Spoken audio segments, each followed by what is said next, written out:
What's going on, guys? We are back. We are doing episode 10. Today, we are talking about rules.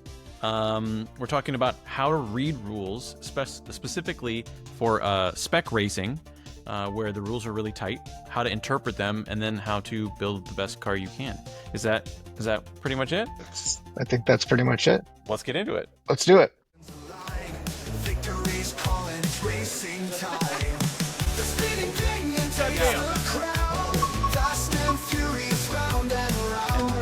Oh God.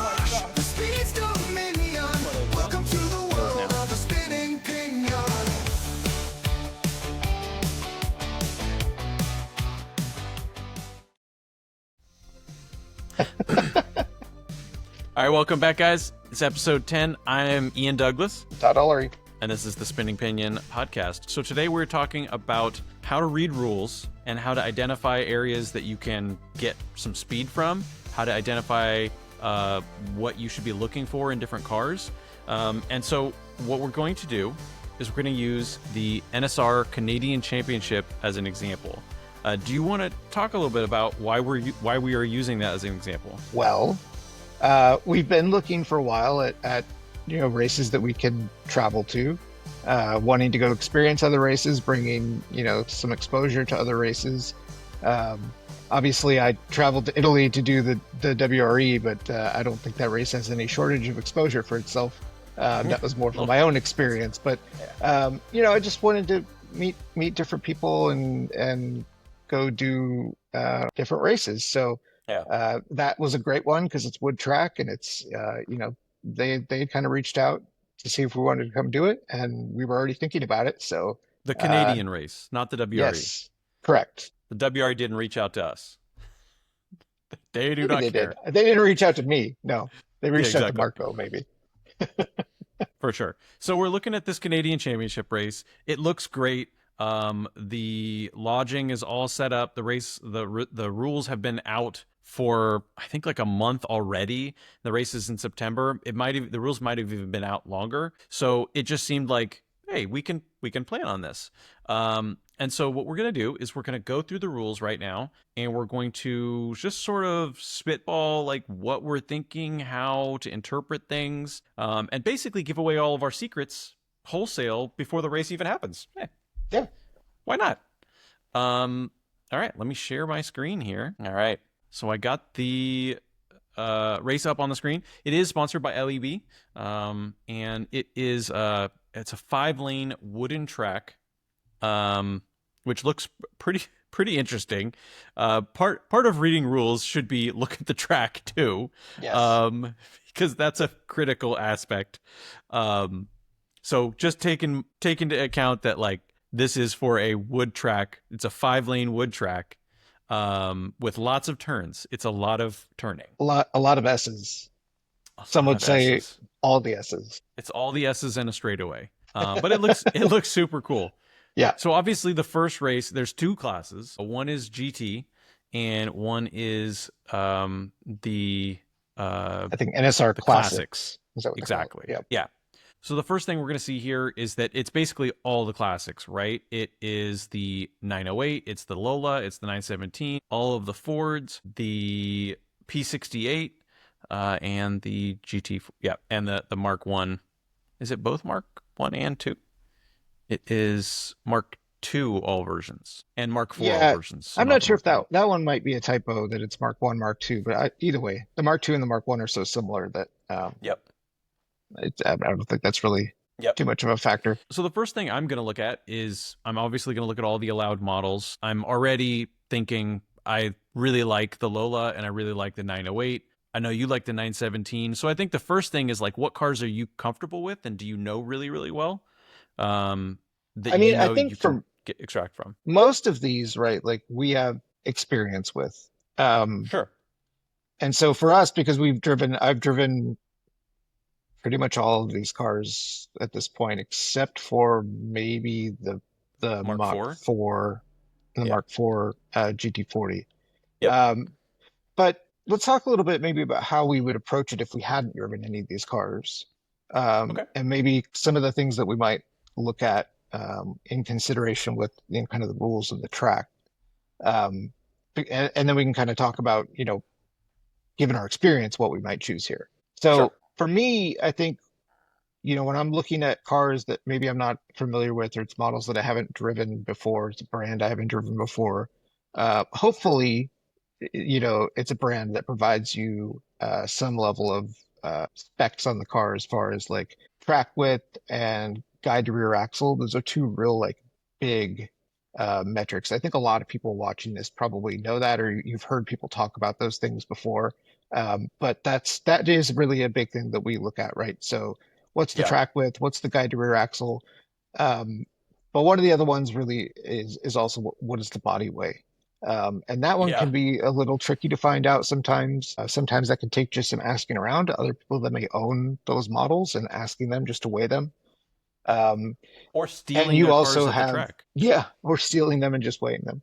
Um, but in this race specifically, you've got a minimum body weight, right? Kind of similar to what we Yep. have at slotted nationals. So that becomes a little less relevant there because you're going to have to put weight to up to that minimum anyway. But it's still something you want to know about because it does change kind of the way the weight's distributed in the car and all of that. Hmm. What do you look for when you're approaching a class that maybe you haven't ever driven the cars before? Yeah, I mean, I think that the body weight is really important because obviously in 132nd scale racing, you can't change the body, right? It's not like 124 where you build a chassis and then you can try different bodies. These are all like the chassis and the body go together. So the body weight and how the body mounts is really important. So I definitely look at that. And then to your point, the width and the length of the car, not the length of the car itself, but the length of the guide to rear axle. We have different theories about that. Um, Sometimes, I should say, oftentimes, a longer guide to rear axle length means the car is more stable, but it doesn't turn as quickly, right? It's not as quick through the corners. And so Yeah. you mentioned this track is a lot of S's. So, if I wanted a car that was really easy to drive at the expense of maybe being fast and pointy, sort of like nose pointy, I'd pick a longer car. But if I wanted to make sure that my car was as quick through the corner as possible, I might choose a shorter car. So those are two things to consider. So, like, if I were approaching this race, the classic cars are a little different because they're actually very similar in terms of their proportion. But sometimes what I like to do is actually pick two of the opposites, where I have a wide car that is like basically a car that's long and a car that's short, um, so that I cover those two bases. That's kind of my perspective. Yeah, yeah, and I think that's kind of similar to how I would approach it, especially for a race like this where you're gonna have a little more time to prep. We own most of these cars or the parts to build most of these cars. I have like four Mostly, working cars, man. I don't. yeah, I'm the same way, but I have the parts to make a bunch of these. Like that, All they were right. cars at one point. But yeah, I mean, I would usually approach it as like having cars that had a characteristic that was a bit different about them to find what's going to work. If I Yep. had a strong inclination, like I might in this class because we know the 908 is a very good car. Um, you know, I might build a B car if I think that has a good chance of being the car. I would build a B car for that car. Uh huh. Um, Especially if it was a race of that like slotted nationals where I'm really focused on that, trying for a really good result, trying to knock that Ian Douglas guy off of there. Mm-mm. I would probably build a B Mm-mm-mm. chassis. Mm-mm-mm. No, you not. But yeah, I think that's tracks kind of with my thoughts as well, is usually just trying to try things that are a little bit different um, in terms of geometry and Yep. just kind of seeing what works for a particular track. Yep. So, there's a couple things here that I'm reading these rules. So first of all, You're gonna go there must through be this only. and find a rule you don't like, and somehow in the middle of this I'm. episode, you're going to decide we're not going.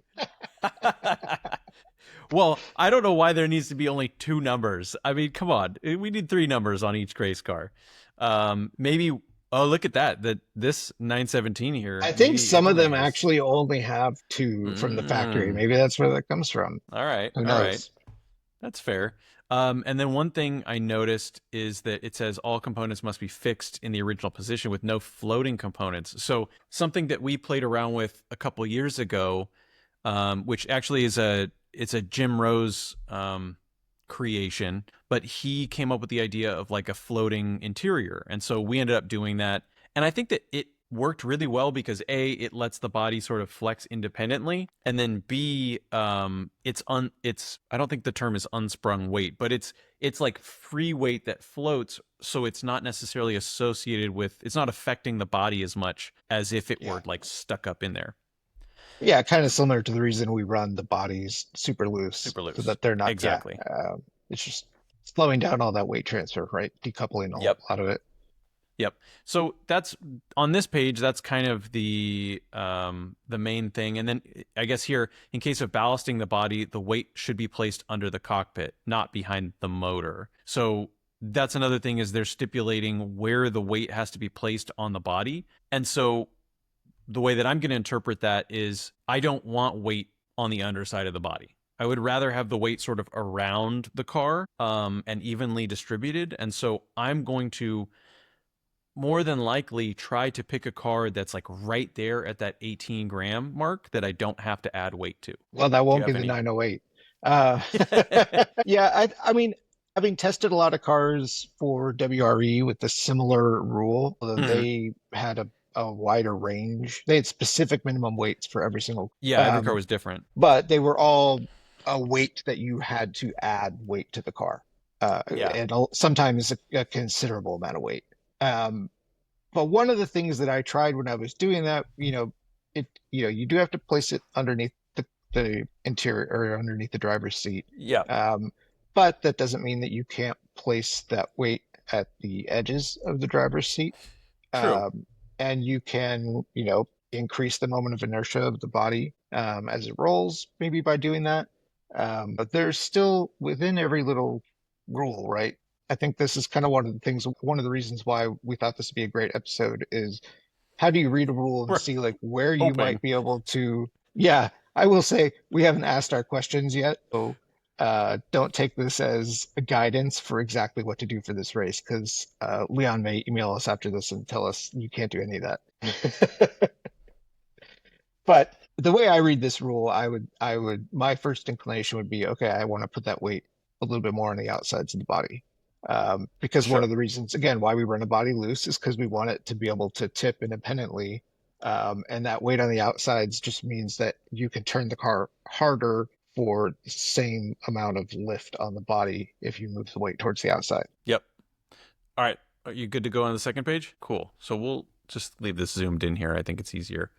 So they're also stipulating that only the black chassis is allowed. Yep. Like, what's your perspective on that? I mean, it's pretty simple, right? And with NSR, I don't think, we actually tend to favor a softer chassis rather than trying to get grip from the tires. We try to get it mechanically through the other parts of the car. So, I read this and I think, okay, that's, Yep. I don't have any problems there. In fact, did you run the black chassis on the Mosler last year? Yeah, I did. It was much better Yeah. than the white chassis the first year. Yeah. So, I mean, it's one of those things, not to go too far down a rabbit hole, but, that's one of those like slot car maxims that is just like, this is the way we've always done it kind of a thing that people always say, you run a stiffer chassis on wood track. And that's not, it's not always true. And I think, you know, don't be afraid to question those things because you can, if you sit back and think about it in a different way. One of the things that we've found, right, is running a softer chassis, you can get some of that grip back and allows you to run a harder tire. And that actually causes you a lot less issues in other spots on the track. Yeah, and the car is a lot less prone to changing on you throughout the track evolution, right? Because like if the Yeah. grip comes up like crazy and you're relying all on mechanical like tire grip, then you just good luck. Like Yeah, the range of your car is going to be super wide then, right? Yeah. yeah, yeah. So the black chassis, cool. So we've established the different cars. We've established the chassis now. I like the fact that it's just one chassis. Super easy, super Yeah. simple. Hmm. That's great. And then, This so next this is, one's super important. yeah, so ballast has to be lead or tungsten, which again, great. It's very clear. Can be added to the chassis and the motor pod. However, no ballast is allowed underneath the car. Fine. I hate that anyways. The weight is above and beyond any body ballast that is required. So, meaning that the weight of the body has to be the weight of the body, and this is not included towards that. Is that how you read it too? Yeah, the body has to be 18 grams on its own, and then anything you add to the chassis is a separate deal. Yep. But reading through this one, when I saw this rule, I thought, oh, that's great because I think you and I have talked about this before. One of the like key fundamental things that um, I wish a lot of people were taught from a, a beginner program, like we had talked about in a prior episode, is I think ballast tuning is super important, right? It's one of Yeah. the uh, best ways to be able to tune a slot car. And I think it's one of those things that's filled with so much mystery for people that really is not. Uh, Doesn't need to be. yeah, exactly. I think Yeah. there are some very simple guidelines you can put to that, and it's probably one of the most powerful ways of changing the way a slot car feels and handles, and getting it to where you like it. Yeah, I mean, the same is even true with RC. I'm just going to throw in my random every episode RC note, but like the ballast tuning in RC is a big thing too. So I race Formula 1 and the cars regularly come in underweight, and so you have to ballast usually like between, I don't know, 20 and 50 grams, which it sounds like a lot for slot car people, but the car's minimum weight's 10, 20. So it's like, 5%. But the last time out, I just added 14 grams to the nose of the car, and I felt a lot of difference. And I think that, something when I look back at like really, really well established like world champion racers and current world champion racers and stuff, they're all using ballast. Like ballast is a critical part of tuning a car, and it's just the further we go down this journey, the more I'm just like, yeah, no one who's winning any major race is just running, like, at least on wood and in RC, no one is running like without any ballast. Like ballast Yep. plays a really important part. Well, and to further go down that, right?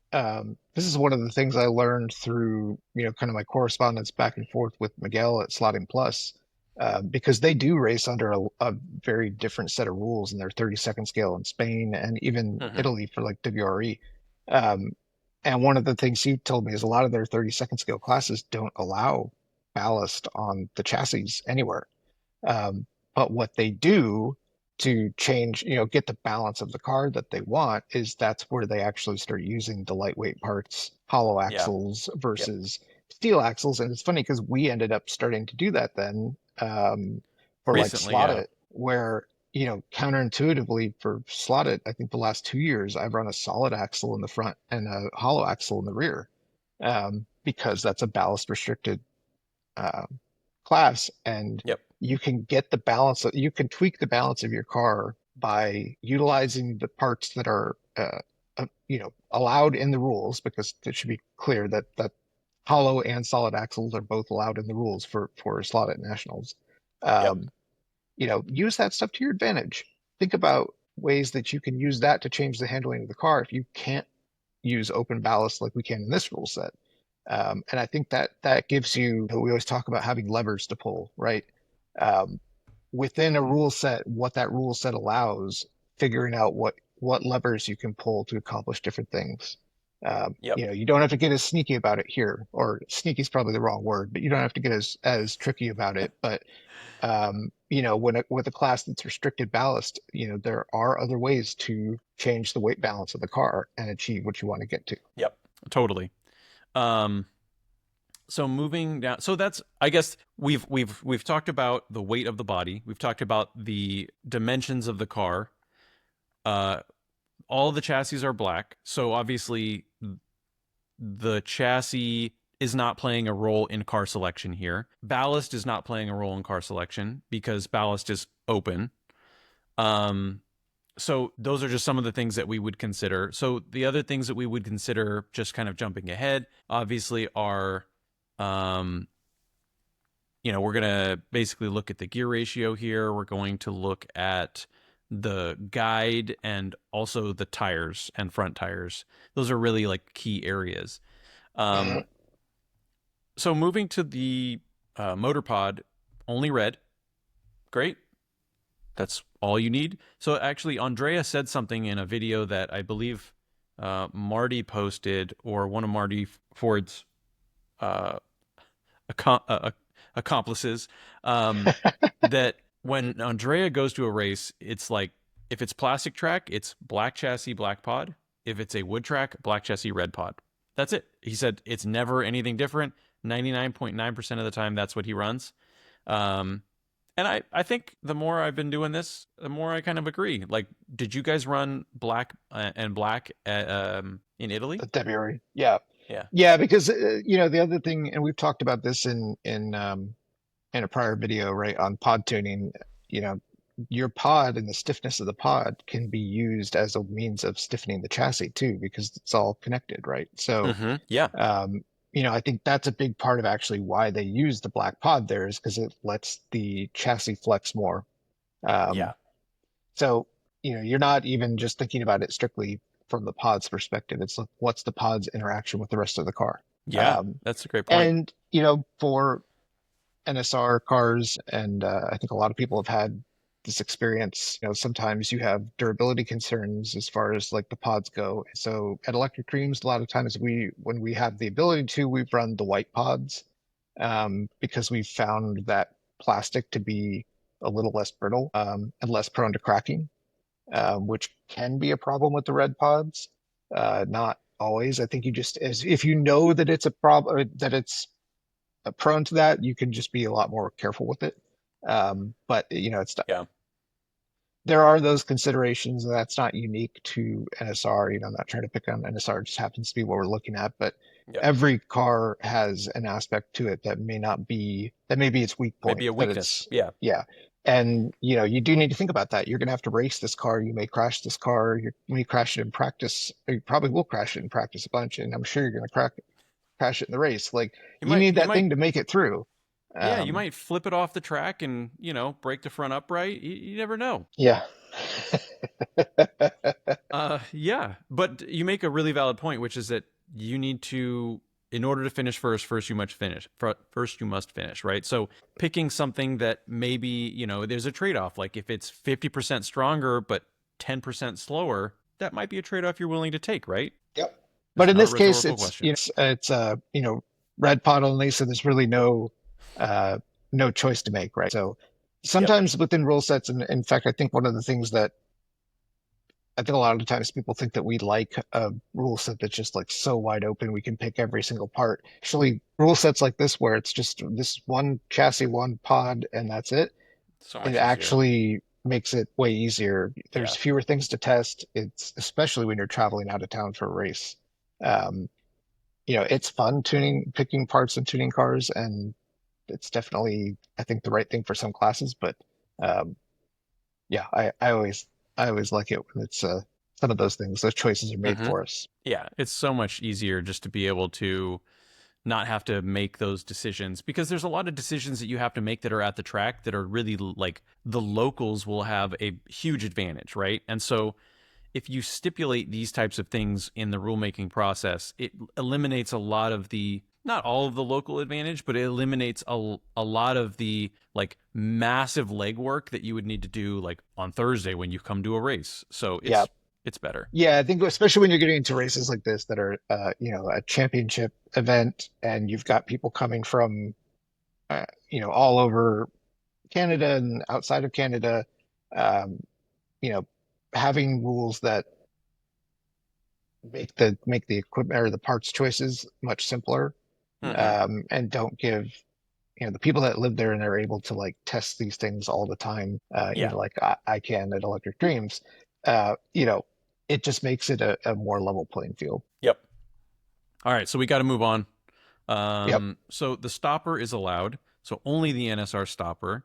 So obviously, one area of a 132nd scale slot car that is kind of always a concern is the rear pod, the rear upright flex. And so I think that being able to use the stopper is great.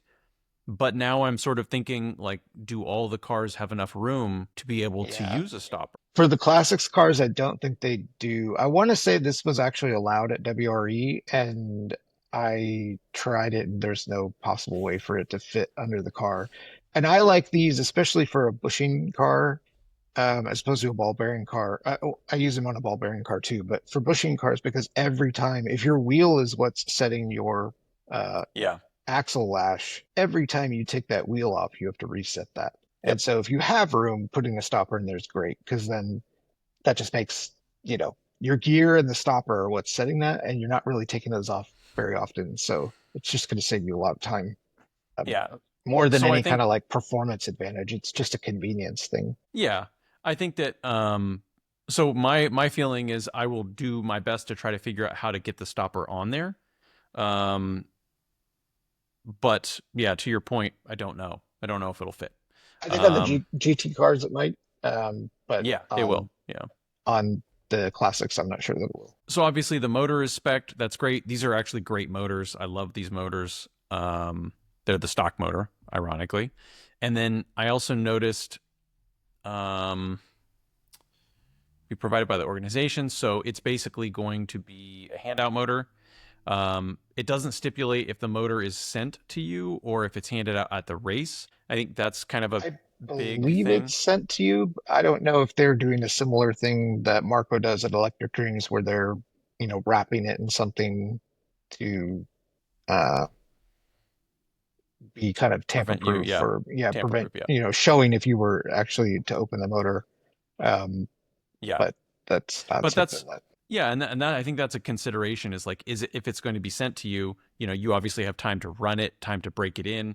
yeah. That's a pretty big advantage, an area where you can really like, break it in properly, versus just popping it into the car at the track. So if I were to get the motor early, I would have confidence that I could make the motor run a little better. But if you get the motor at the track, then like how would that change your strategy for the race weekend if you had the motor at the track versus you got it and were able to actually break it in? I think the biggest thing for me would probably change my gear selection potentially.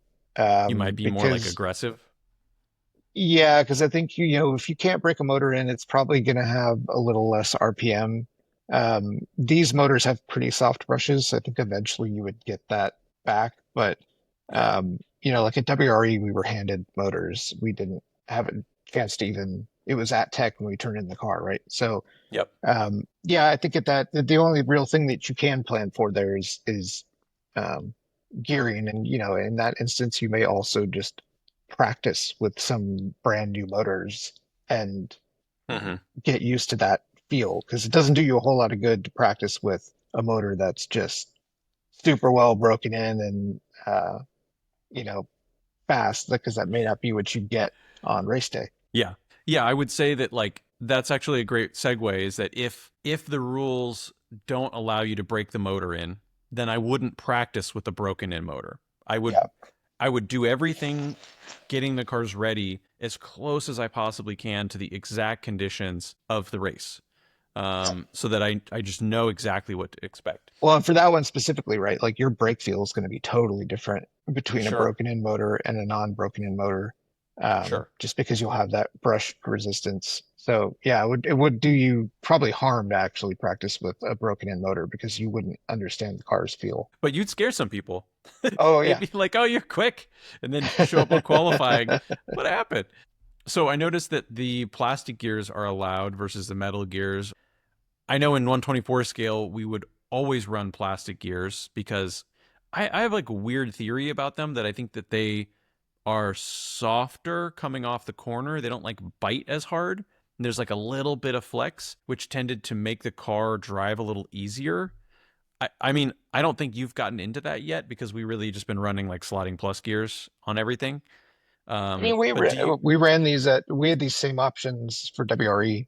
Okay. Granted, you got a little different consideration there, right? Because it's a 24-hour race, Yeah, and yeah, you have to think about big like time. durability. But I've used these plastic ears before. I've used both, and I think when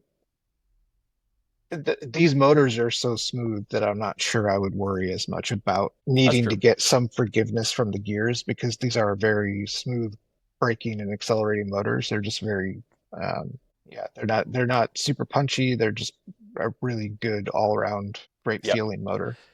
I think this is one of my favorite motors, honestly, in 132 racing.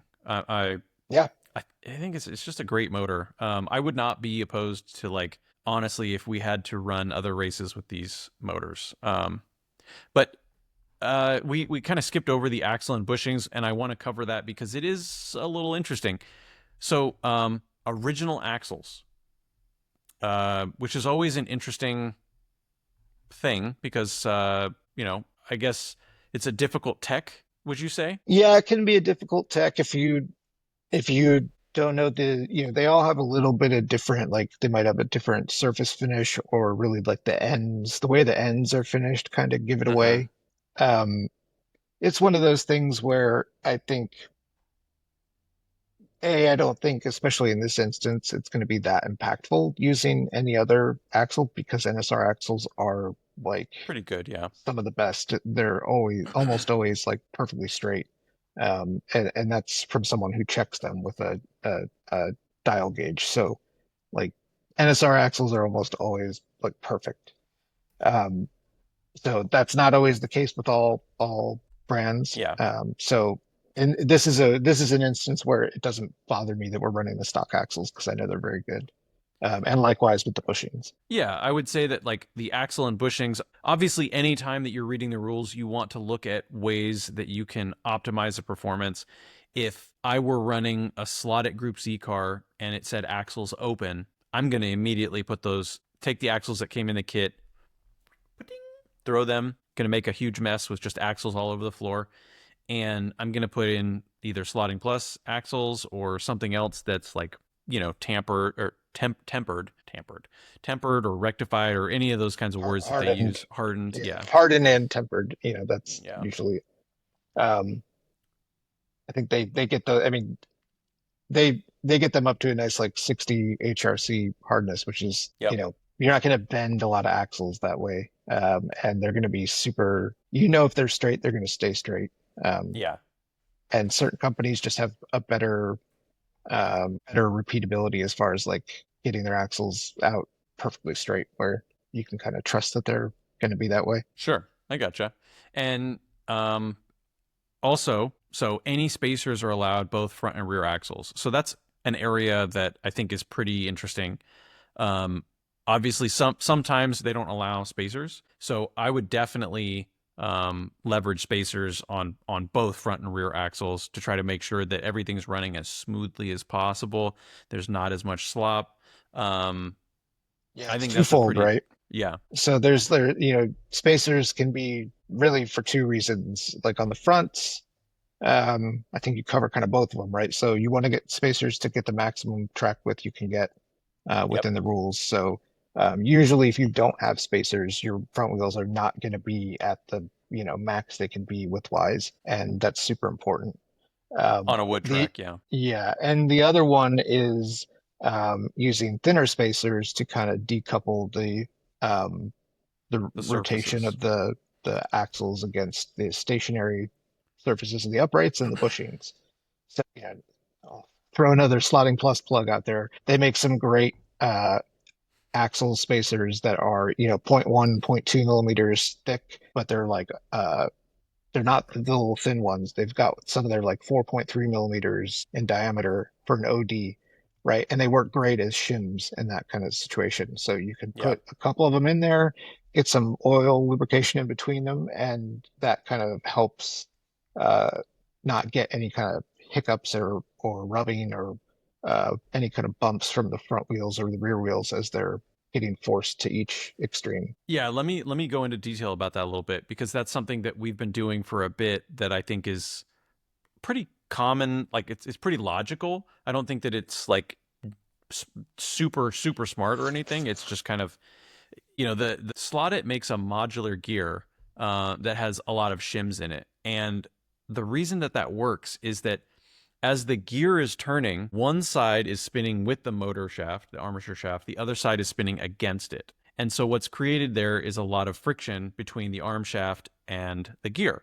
What Slot It has done is added shims, and you generally get like 3 shims, and you'd add in those 3 shims, usually on like the Or now. 4 now, but you'd add in the shims. And the reason that there's more than one shim isn't necessarily just to get the spacing right. It's actually that the more shims that you have, the less likely the forces are to affect the opposite end, right? So this arm is rotating this way, and then this shim might be moving, and then the middle shim is kind of decoupling it, and then the last shim is decoupling that from the hub. And what you're doing is you're reducing the overall friction. And so what Todd is talking about is, instead of using one big spacer, use a couple spacers so that they can all spin independently, and the spacer isn't rubbing against the hub of something else or the chassis, which just helps free it up. Yeah, and those surfaces too, like what's really happening is you're getting a thin layer of oil in between there. So they're not even actually rubbing against each other so much as they're rubbing or they're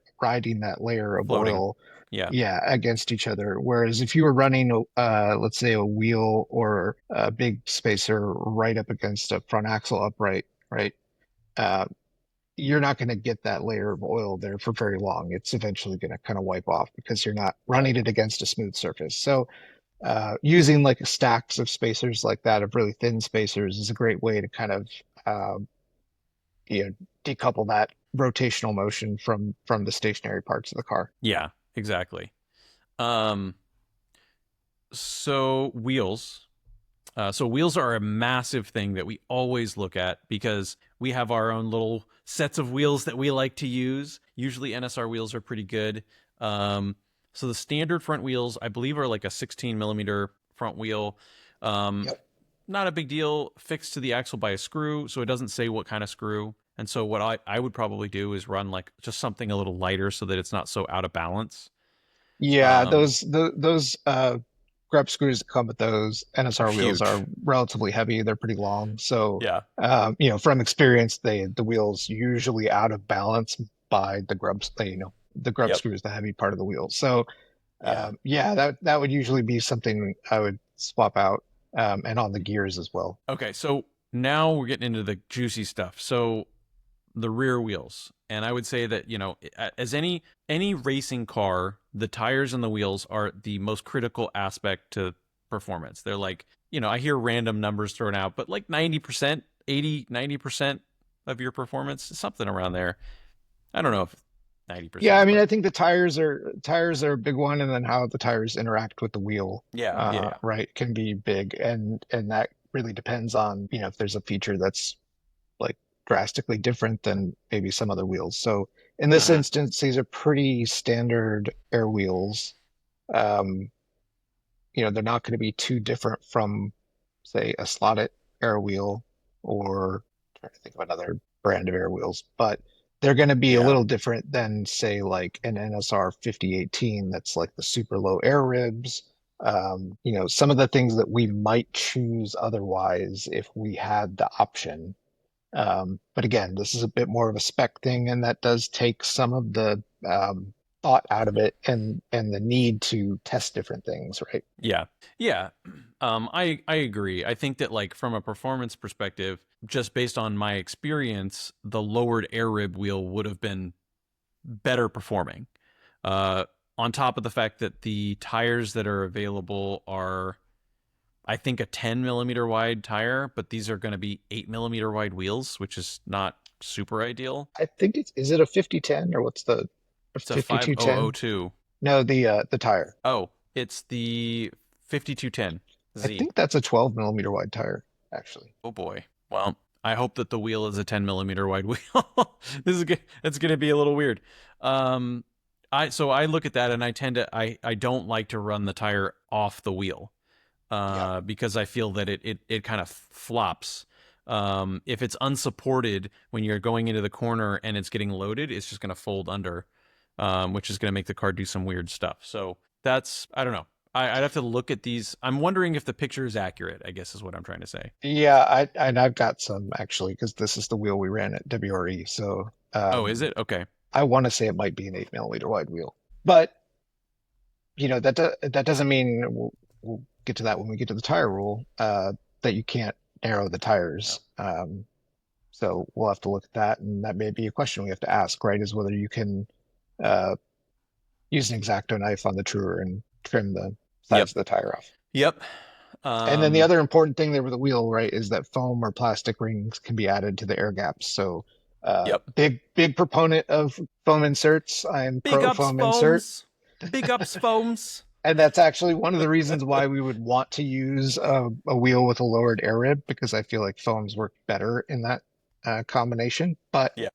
even in an air rib like this, the tire collapsing into that middle section is actually a big issue, I think, with the way a lot of air wheels are. So being able to fill that with foam to not allow that to happen is Yeah. a good thing, I think, almost Yep. universally. Yeah, there's a lot that goes on with the tires that you can't really see as they're, being loaded from the side. There's a lot of collapsing, sort of weird stuff that's going on, and the foam really just takes care of that. So this is kind of an area where, this is an area that I would probably focus on, because looks like a challenge to me. It looks like a challenge to run an 8 millimeter wide wheel with potentially a 12 millimeter tire. That's going to be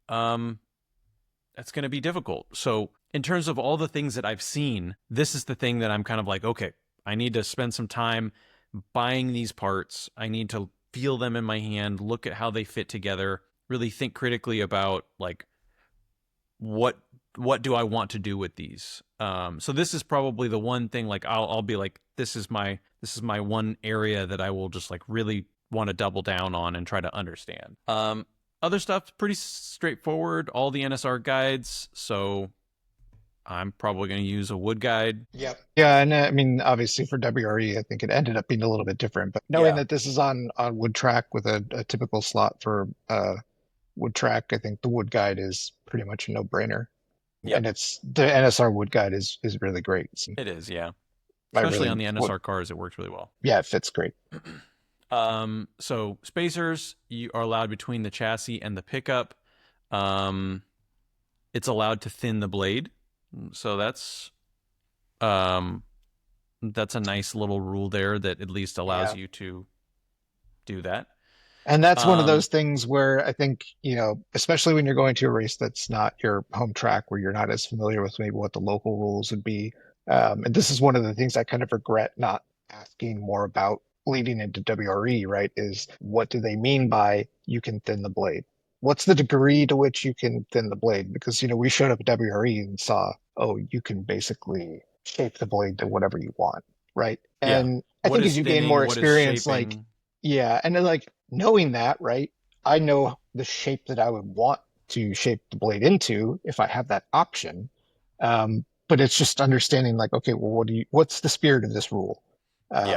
It's not always easy or possible to write the perfect rule that has no interpretation, right? So some of that is just like, okay, figuring out what is the spirit of the rule? What are they trying to accomplish?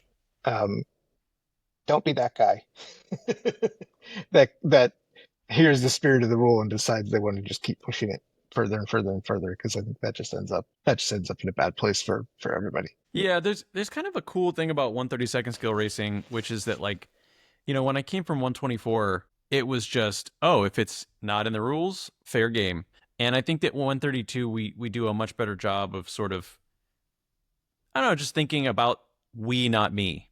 I think that there's a lot more like trying to stay within the spirit, and I hate that because I don't want there to be a spirit of the rules, but at the same time, I understand the importance of it, right? For everybody's sanity. And so I know that you and I really work to try to stay within the spirit of the rules as much as possible.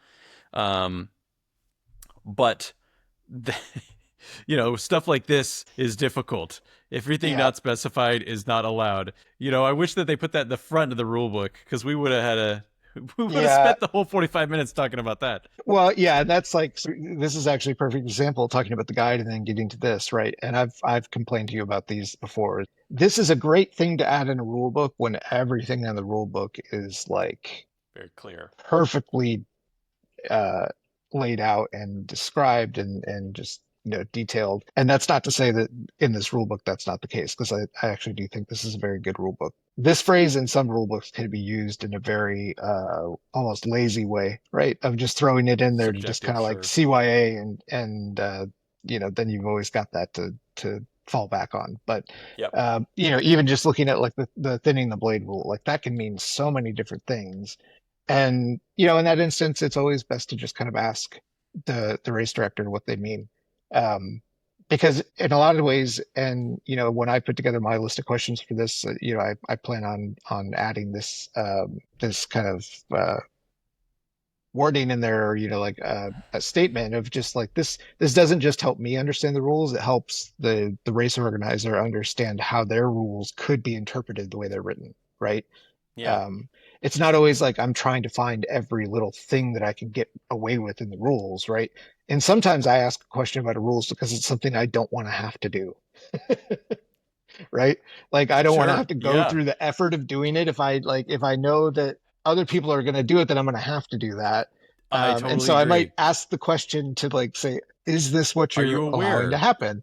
Yeah. um Yes. Oh so my God. it I helps couldn't agree everybody. more. So you know I think that's always a good advice. And Yep. is to always, especially in a situation like that, just ask, because you'll be doing both you and the race director a favor. Yep.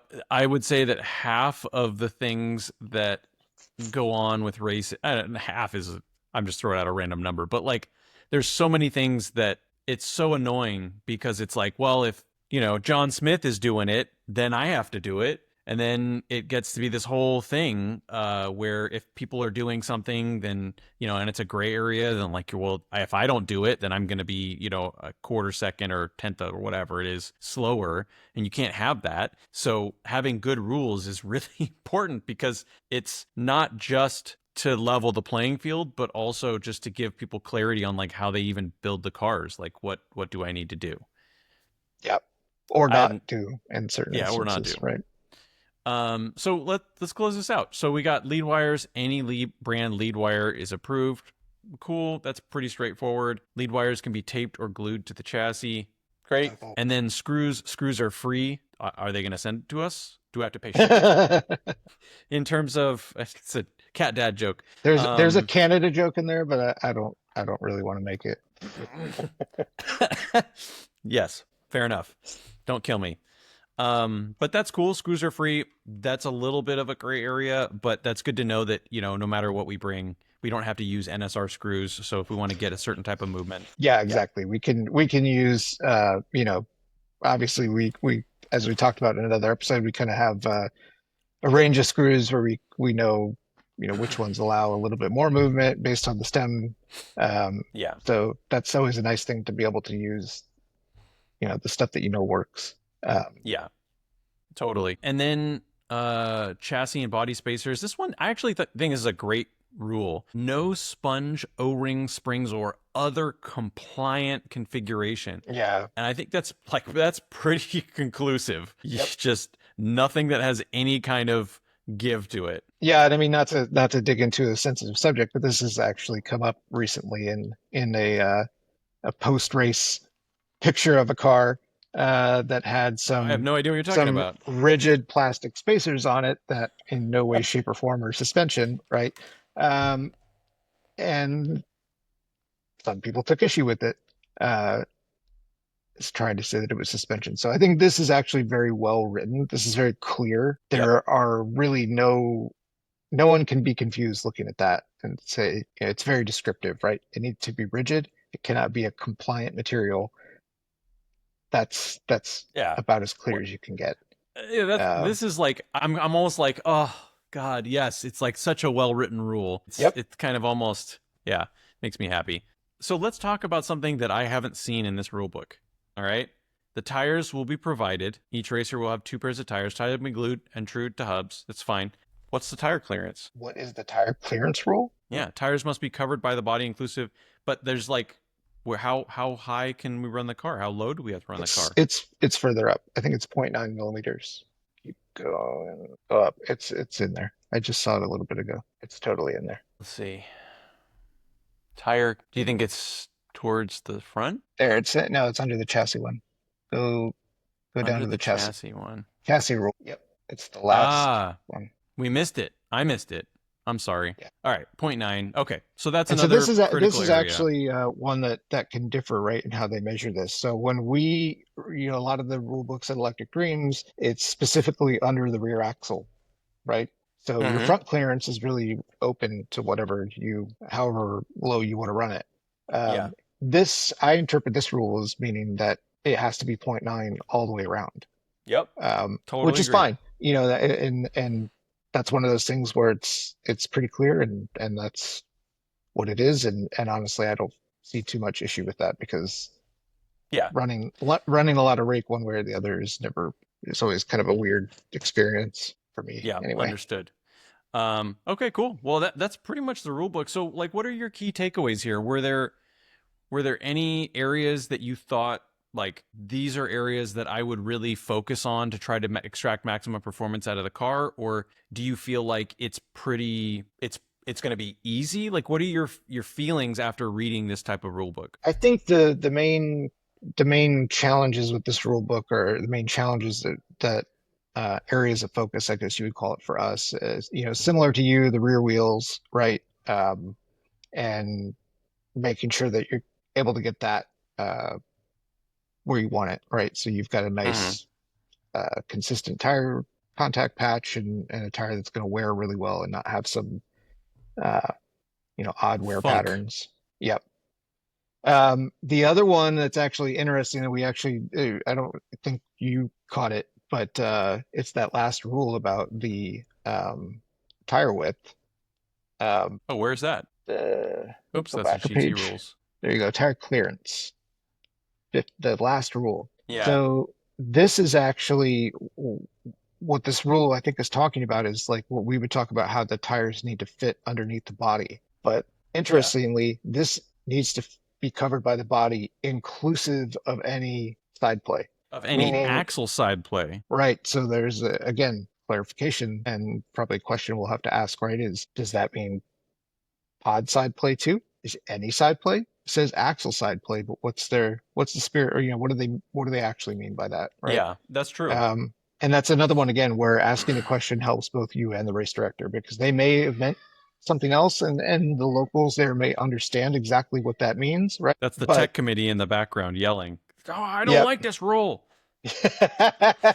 That's exactly what it sounds like. No, it's the factory. Yeah. It's the factory yelling, "No." Yep. But like they may truly mean any movement, in which case that's actually a consideration, an area that you would need to really look at, right? Because that limits your track width quite a bit. It's true, especially if you run pod movement. So, just another thing to think about. So that one actually to me is one of the areas that I think is another focus of kind of making sure that it's not going to do something weird to the car that I don't expect. Yep. I agree. I did miss that one, so thank you for bringing that one up. Well, sweet. This has been this has actually been a fun one. I've enjoyed this.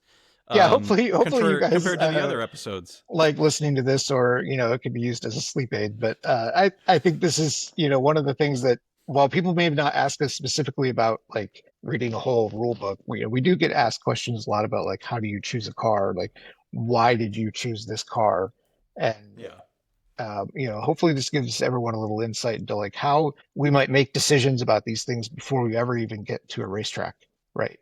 And I know that just expedites the process. Yeah, and I know that we have people asking more for like tutorials and stuff, which I want to do. We want to do that, but also, the idea of concepts, not cars, is like really integral to our entire teaching philosophy here, and so. Our goal is not just teach you how to true a G25 tire in less than 6 days. Our goal is also to teach you, it's true story. Our goal is to teach you how to think about these things, because just teaching people how to do something, how to install a guide, how to set the front ride height, that's great. But like, why? Why should I do, like, that's the critical question, is like, why? Why should I do these things? And I think the more people that think why, those are people who are going to reap a lot of rewards in terms of the performance of their car, in terms of their ability to get better. And so that's really what we're passionate about, is like helping people understand why they should think about this stuff, why this is important. Well, and I think also if you are going to test some things, right, this helps you narrow that down to the few really differentiating things that you might try, right? I think you and I have run into this a lot before, where we show up with something that might be a little bit different. And I think people think that we spent a lot of time testing a lot of different options. And a lot of it is really just this, right? We're talking back and forth about a rule set and seeing, okay, what are all of our truly different options in here? Is one clearly better, and that's just what we're going to probably go with? Or are there a couple different options, and maybe that's what we actually need to test and discern, and not testing, like 50 different combinations or a lot of, we're truly just testing, like, here are the two that we think might be good, that we can actually narrow it down.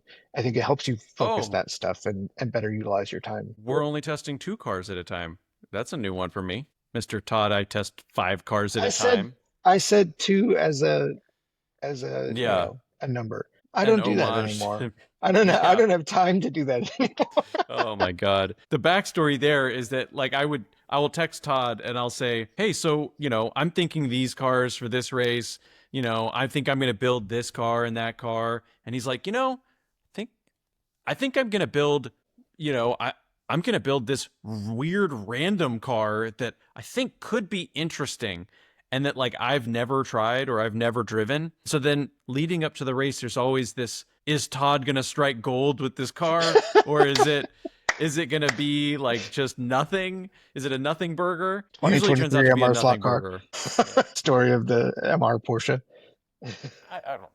That was just, you had a lot of track time there. Well, that was me not actually doing anything. I just brought one car to that race. Yeah, that was a stupid decision. I will never bring one MR slot car to a race again. Anymore, it's cars that I have built. So, if it's something I haven't built, I don't have time to throw together some wild idea. I've got lots of ideas, but that they're also all sitting in my drawer at home. And your head. Yeah. And on that note, this has been Reading Rules with Todd and Ian. Wake up. Hope you had a nice night, had some nice tea, and we look forward to the next one, guys. See you soon. See you next time. It's up here on this computer. So, your dad should just join. Your dad should just join the podcast.